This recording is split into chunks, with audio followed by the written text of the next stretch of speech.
Okay, kita baca buku ni, dosa-dosa yang dianggap biasa.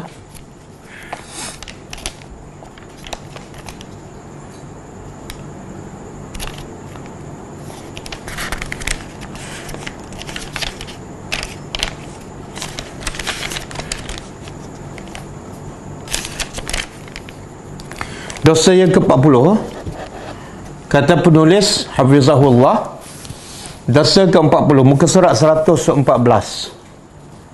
Muka surat 114. Dosa yang ke-40 iaitu menggunakan bejana ataupun bekas yang dibuat daripada emas dan perak. Dan ini adalah dosa besar. Kata penulis, saat ini hampir setiap toko alat-alat, setiap kedai alat-alat dan perabotan rumah tangga menjual aneka ragam bejana yang terbuat daripada emas dan perak ataupun bejana yang disepuh dengan keduanya. Disepuh maknanya disaluklah. Demikian juga dengan orang-orang kaya dan hotel-hotel mewah. Bahkan saat ini bejana emas dan perak dijadikan barang berkelas dan memiliki gengsi tersendiri jika dihadiahkan sebagai cenderamata kepada kawan karib ataupun kolega pada kesempatan-kesempatan tertentu. Sebahagian orang ada yang tidak memanjang barang-barang itu di apa ni? Tak apalah, kita skip lah. Tetapi mereka pergunakan dalam kesempatan-kesempatan pesta ataupun dipinjamkan kepada kawan-kawannya yang memerlukan. Kadang-kadang dia tak pakai tapi dia bagi kawan, maka hukumnya sama, dia tetap berdosa. Semua hal yang disebutkan di atas dalam syariat Islam hukumnya haram. Dalam hadis yang diriwayatkan oleh Ummu Salamah, Rasulullah SAW memberikan ancaman kepada mereka. Beliau bersabda, innal ladzi ya'kulu aw yashrabu fi aniyatil fiddah waz zahabi innama yujarjiru fi batnihi nar jahannam. Maksudnya, sesungguhnya orang yang makan dan minum di bekas daripada perak dan emas. Bekas makan minum ni termasuklah sudu, garpu, cawan, dibuat daripada emas ataupun perak. Maka Nabi kata sesungguhnya ia sedang membarakan dalam perutnya dengan api neraka Jahannam. Okey, apa hikmah tak boleh pakai mangkuk pinggan sudu garpu daripada emas dan perak, sama ada lelaki ataupun perempuan? Sebabnya kata ulama, dalam hadis tak sebut, cuma ulama buat kesimpulan, sebabnya ialah dia boleh menyakitkan hati orang-orang miskin ataupun menyebabkan orang miskin rasa rendah diri kan. Cuba bayangkan orang miskin datang rumah kita, kita hidangkan mangkuk pinggan daripada emas, apa dia rasa? Subhanallah, Islam sangat-sangat menjaga perasaan khususnya orang miskin. Jadi jangan tunjuk mewah kepada orang miskin. Jadi bekas-bekas ni semuanya haram, sama ada untuk lelaki ataupun perempuan. Pasu bunga ke apa ke, tombol pintu ke. Tapi kalau untuk perhiasan, wanita boleh. Wanita boleh tak pakai perhiasan daripada emas dan perak? Boleh. Tapi lelaki haram. Kalau emas, bagi lelaki haram semua. Nak pakai ke, perhiasan ke, cincin ke, mangkuk pinggan ke, semua haram bagi lelaki. Cuma kalau perak berbeza. Kalau perak, lelaki boleh pakai cincin.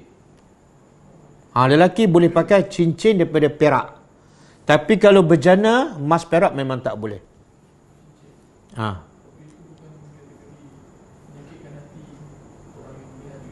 Tak, sebab itulah dibenarkan perak. Perak tu kurang sikit. Kan? Yang paling mahal, emas. Kalau kita nak jaga hati orang miskin, jangan pakailah. Jual cincin tu, bagi duit ke orang miskin tu.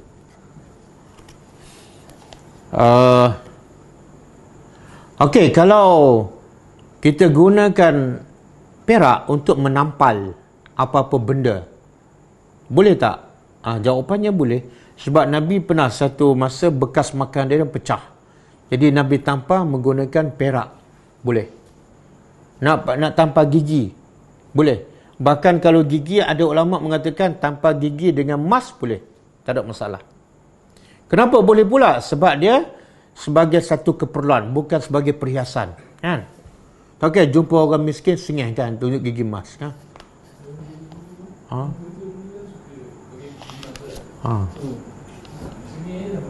Tapi orang miskin tak angkat pun kalau emas duduk dalam mulut tu.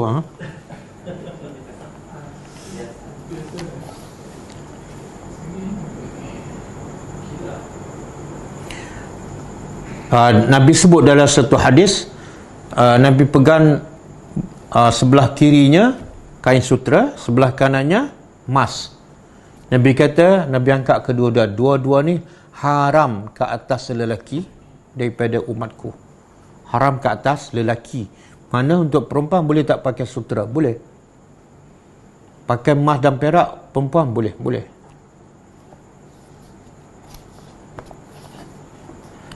Jadi kalau lelaki dia suka perempuan. Sebab tu bila banyak balasan Allah sebut di syurga bagi lelaki bidadari. Yang perempuan pula apa dia? Barang perhiasan. Kan? Perempuan suka emas dan perak kan? Okey, ketentuan hukum di atas berlaku untuk semua perabotan. Perabot pun tak boleh. Dan perlengkapan makan. Seperti piring, garpu, sendok, pisau untuk menyuguhkan makanan kepada tamu, menghidangkan makanan kepada tamu. Kaleng kuai, bahasa apa tak tahu. Kaleng kuai yang dihidangkan saat pesta dan bejana, semua tu tak boleh. Tapi sekarang banyak tak orang kaya pakai sudu, garpu, kadang-kadang mangkuk tandas pun daripada emas. Dan benda ni disebut dalam hadis kan, apa yang Allah haramkan kat dunia, di akhirat besok semuanya halal. Emas, perak, sutera untuk lelaki halal. Arak. Sebagai orang berkata, kami tidak menggunakan bejana-bejana tersebut, tapi hanya menyimpannya di almari sebagai hiasan. Semacam ini juga tidak dibolehkan, demi mencegah kemungkinan dipakainya perabot-perabot tersebut. Wallahu a'lam.